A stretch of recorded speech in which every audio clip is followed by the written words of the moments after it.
Hi guys, it's Fibro Friday again, and it's also Mental Health Awareness Week, which is the reason why today I'm wearing green everywhere, and the reason why the video of today is going to be about mental health and fibromyalgia. So you know what to expect, at least to some degree. In the same way that fibromyalgia is an important conversation to have, so is mental health, particularly because, well, it affects pretty much the same amount of people in the whole world. And we all can suffer from mental health issues at some point in our life, unlike with fibromyalgia. So it's even more on point to talk about these things and help lift the stigma. Because again, like I've been spending several days and weeks now saying, I'm sorry, I know the same words keep on coming out, but it's about breaking that stigma and letting people be themselves and being more accepting and kinder towards each other. Mental health is a very problematic thing for people with fibromyalgia, mostly because it creates a double standard, and it's not very nice, that double standard. The vast majority of doctors who remotely get the fact that you have fibromyalgia would immediately try to get you on some magic pills to control your anxiety or depression on the basis that that would make the fibromyalgia better. Well, let me break this to you, but not everyone with fibromyalgia has a constant state of depression and anxiety. Surprise. And at the same time, it doesn't mean that the pills for anxiety and depression actually make fibromyalgia any better, or the other way around. So it's something that can be a real struggle for people in the fibromyalgia community. We immediately are sort of ditched into the mental health side of things, like that is our main issue or our main concern, without realizing that usually the reason why our mental health can be deteriorated and damaged is because we can't control or we can't fix the other problems with us. I'm very lucky that my mental health is usually in pretty good check. There are mental health issues that have run in my family, and I've been exposed to it since I was very young, so I've always known the importance of it and I've taken it seriously, and I've always been brought up in a space where it was safe to talk about these things because we knew it was imperative for our survival and for our well-being. So it's never been something that has bothered me, but I've known a lot of people in my life who have suffered from depression, anxiety, and other associated disorders, and that have really struggled with it. And it's a real hard reality. I've been mentioning this in a couple of the live streams, but I've never had a depressive episode that I'm aware of, and if it happens, it's been so mild that it would be like anyone else could have happened, have it, in the sense of it wasn't necessarily triggered or related to the fibromyalgia. It's because we're human, and therefore our mental health suffers too, in the same way that we can catch a cold. It's exactly the same process. My biggest experience with mental health in that sense has been with anxiety. I've had a handful of anxiety attacks or panic attacks in my life, often related with the fibromyalgia, and if not triggered by the fibromyalgia directly, they have had a huge impact into the fibromyalgia straight afterwards. And in 2 occasions, they've been triggered by meds. So I really wanted to talk about this today because there is a lot of controversy about medications and things like that, both in the mental health community and in the fibromyalgia community. So I just thought I would share my experiences. The first time this happened to me, I wasn't even aware that I had fibromyalgia, but I was in so much pain that my friends at university took me to the hospital to see what was wrong with me. They couldn't find anything wrong with me. So they thought maybe I was just in an aggravated state because of pain that had taken place due to muscular issues, and they gave me a lot of cocodamol.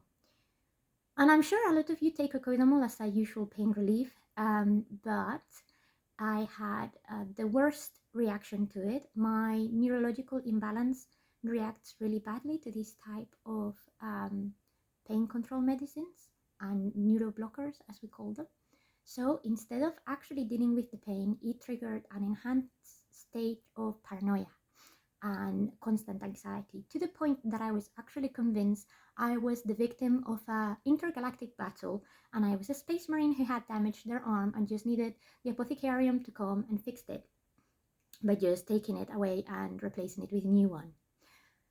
I was very lucky that the room in which I was didn't have any sharp objects because I had stayed over someone's house. And because apparently in my delirious state and in my anxiety triggered to make things easier for the medical facilities of the Inquisition, I had claw marks around my arm in which I thought I could just tear it to make things better for me, to ease the pain and everything else.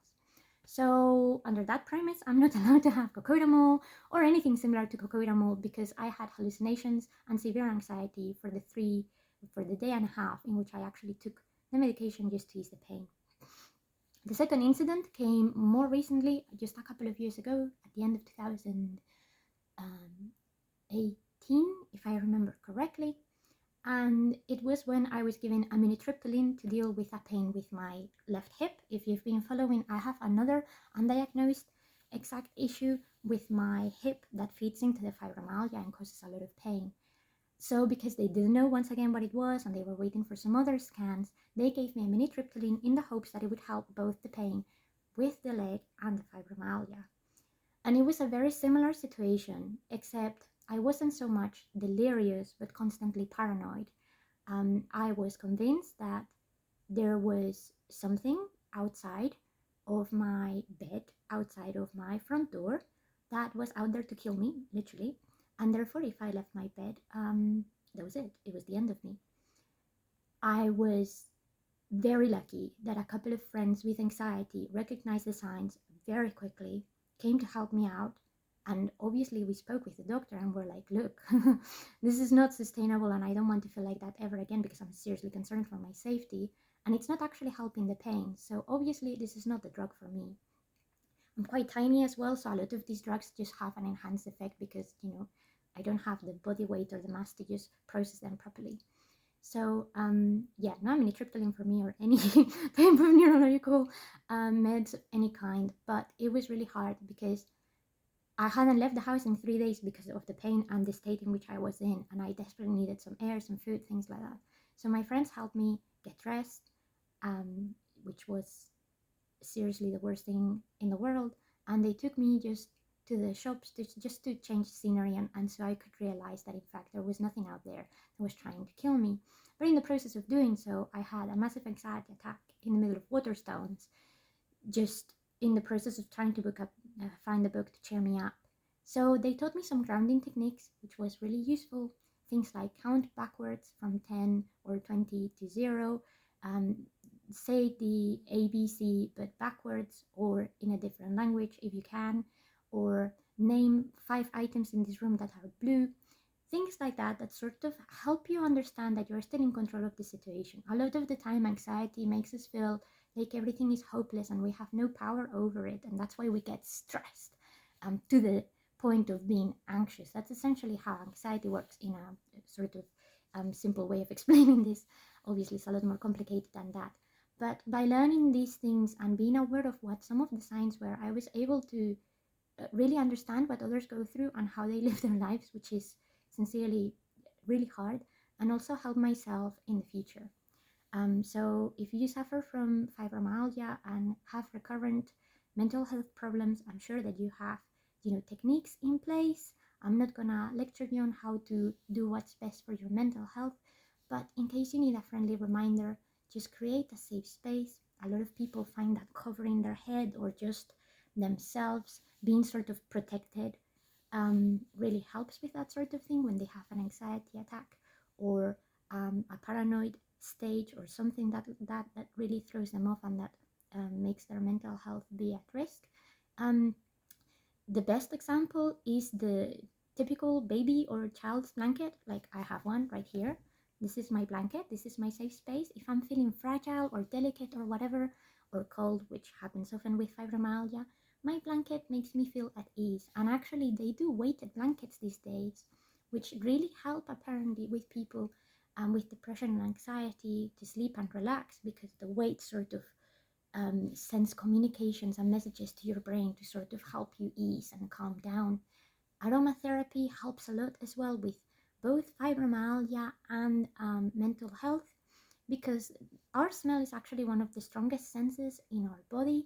So The same way that a very nasty smell could trigger your anxiety, a very pleasant smell that resonates with you could help you gain back control. Often these things are associated with memories, happy memories, good memories, memories from our childhood, memories of comfort, things like that.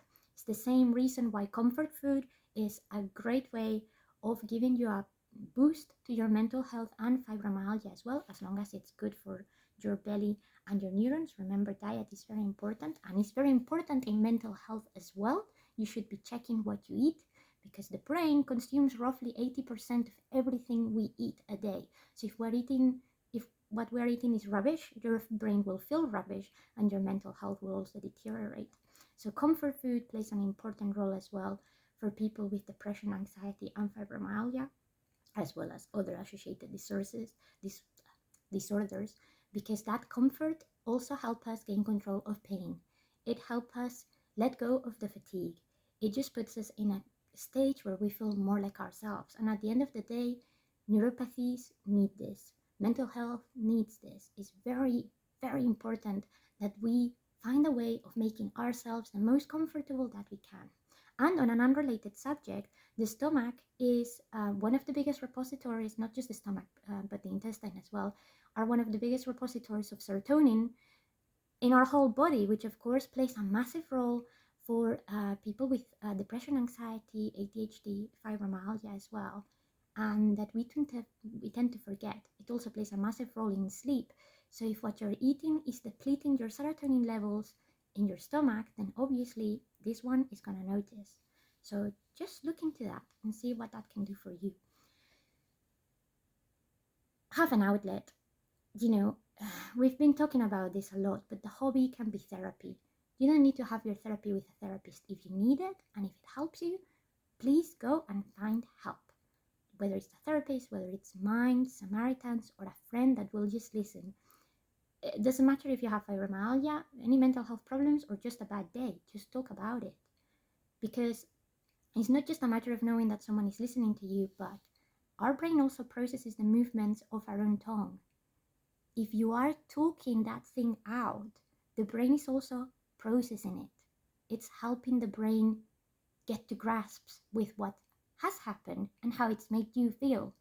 And that plays a massive role in sort of putting guilt aside, putting pain aside, putting paranoia, anxiety, nervousness aside, because then we get it. We understand, at least at a neurological level, what's happening to us and what we need to do to make things better. Obviously, all of these things are much easier said than done. I appreciate, and these are just some very small pointers. But the reason why I wanted to give you these pointers today is because they're very easy things that we can all do without much struggle. Like, I cannot think of a single person who shouldn't be able to implement some of those small, easy tricks into their lives. And just to improve the quality of how we live, but also just take a breather, slow down. Take everything in, but not in an anxious way of, oh my God, I'm taking everything in and I must do something about it. Just take it in, let it be, let it go through you. It's actually one of the easiest ways of riding an anxiety attack, is just sort of letting it get through your system. It's not pleasant, but it will go. It's also one of the reasons why I really encourage both for fibromyalgia and mental health to do some meditation. If you have Netflix or just a smartphone, there is this very good app and a Netflix series called Headspace. They have one that I've listened to for meditation, another one for sleep. And it just seems really silly, but a lot of it is just breathing techniques and just helping your mind clear certain thoughts and get you in a stage where you can just be a bit more settled. And it really can make wonders for our bodies and our minds. So check it out, or something similar, And whether it's yoga or Tai Chi, which I can speak about and I will speak about in a different video, just really consider the things in your life that help you regain control and regain happiness and joy, but also a sense of calm. You don't necessarily need to be happy all the time. As long as you are at peace with yourself and with the world, it goes a really long way. I hope you're all taking very good care of yourselves this week and always. Take care.